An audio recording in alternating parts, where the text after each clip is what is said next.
Preman ini membuat marah orang yang berbahaya. Tengah malam, mereka memperkosa seorang gadis di gang. Saat itu, "Oi, berhenti, kalian ngapain?" Kakek itu dengan marah mengancam mereka. Preman hanya tertawa dan meremehkannya. Kakek 80 tahun berani mengusik mereka. Tapi, sedetik kemudian, ia meninju seorang preman. Menghadapi preman yang mengepungnya, kakek itu sama sekali tak gentar, bahkan menantang duel. Kakek tak mengira, aturan preman di sana sudah berubah. Preman mengeroyoknya tanpa ampun. Tidak aturan lagi di sana. Akhirnya, kakek itu dihajar hingga tewas. Para preman tak tahu, mereka menghadapi bahaya besar. Kakek itu bukan orang biasa. Ia adalah bos mafia.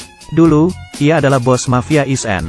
Semua orang takut padanya. Siapa kira kakek ini akan dibunuh oleh preman urakan? Adiknya, Riti yang berada di Spanyol mengetahui kabar itu. Ia sangat berang, lalu melacak geng preman itu. Richie terbang pulang ke London untuk membalaskan dendam ke Sumat. Ia tak akan berhenti sebelum berhasil. Setibanya di London, Richie berkumpul dengan rekan-rekannya. Roy, bagian interogasi, memiliki kemampuan luar biasa. Ia ahli menyiksa orang, dan tahu apa orang itu bohong hanya dengan melihatnya. Arthur, penegak hukum, orangnya mudi dan sadis. Tak ada yang berani mengganggunya. Algojo, Butch, tak punya hati. Ia dapat memutilasi orang hanya dalam 15 menit. Richie, ketua mafia sudah pensiun 20 tahun. Meski sudah tua, jiwanya masih muda. Mereka semuanya sadis. Richie bersumpah akan mencari pembunuh kakaknya, dan membalaskan dendam. Ia mengacuhkan larangan polisi, dan masuk ke TKP dengan percaya diri. Selain noda darah, bukti lainnya sudah diamankan polisi. Demi mendapat petunjuk, Richie menemui Jack, yang merupakan mantan polisi. Dulu mereka berkolusi untuk berkuasa, dan sama-sama mengatur kota. Di zaman itu, selain Bohau dan Leiluo, di barat juga ada Richie dan Jack. Perbedaannya adalah mereka berdua sudah pensiun. Yang satu pindah ke Spanyol dan jadi pebisnis. Yang satu lagi pensiun dalam damai. Jack memberi Richie petunjuk. Tapi, videonya tidak jelas. Satu-satunya saksi adalah korban. Akhirnya, Richie menemui gadis yang mau diselamatkan kakaknya. Gadis itu berkata, sebuah nama, Aaron. Ia adalah pimpinan preman yang telah membunuh kakak Richie. Richie tak peduli ia dari geng apa, dan tak peduli sekuat apa dia, karena ia membunuh kakaknya. Richie akan menghabisinya sampai ke akar-akarnya. Pokoknya, mata ganti mata, gigi ganti gigi.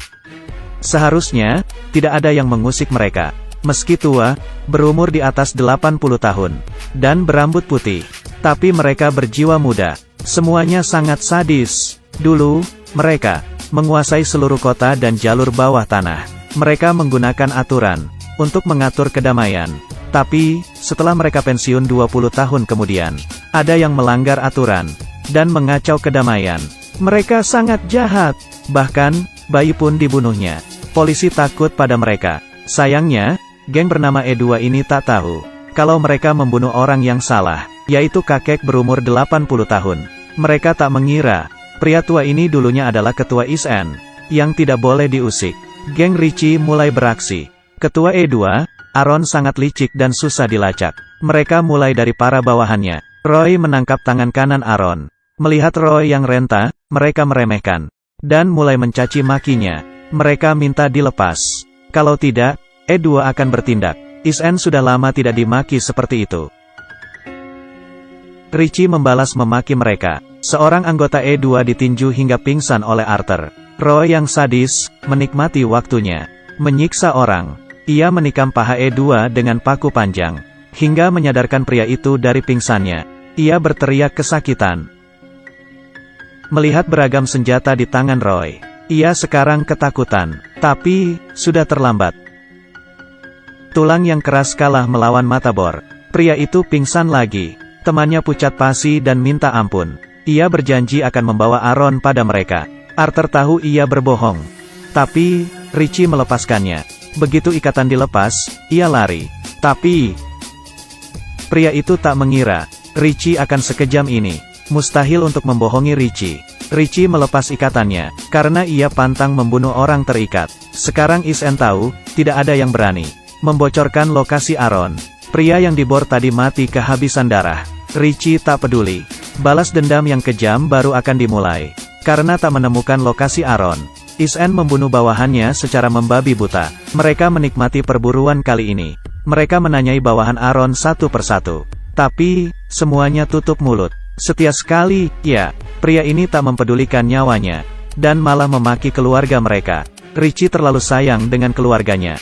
Akhirnya, ia berang dan menghajarnya. Pria itu pun pingsan. Karena terlalu marah, jantungnya kambuh. Richie dilarikan ke rumah sakit. Tapi, Is-en tak tahu, kalau gadis korban itu, sudah menjual mereka. Geng E2 datang ke rumah sakit. Mereka membawa pistol kedap suara, untuk menghabisi 4 kakek renta. Wanita ini datang, dan menembaki kasur. Ia kira ia berhasil. Tapi, itu rupanya jebakan. Percuma saja mereka membawa senjata, karena mereka sudah dikepung. Mendengar suara tembakan, Aaron merasa ada yang salah. Ternyata, Richie bersandiwara. Ia pura-pura sakit jantung, dan menyuruh korban berkhianat. Tujuannya adalah memancing Aaron keluar, dan memburu mereka di rumah sakit, lalu membasminya sekaligus. Tapi, Aaron melawan mati-matian.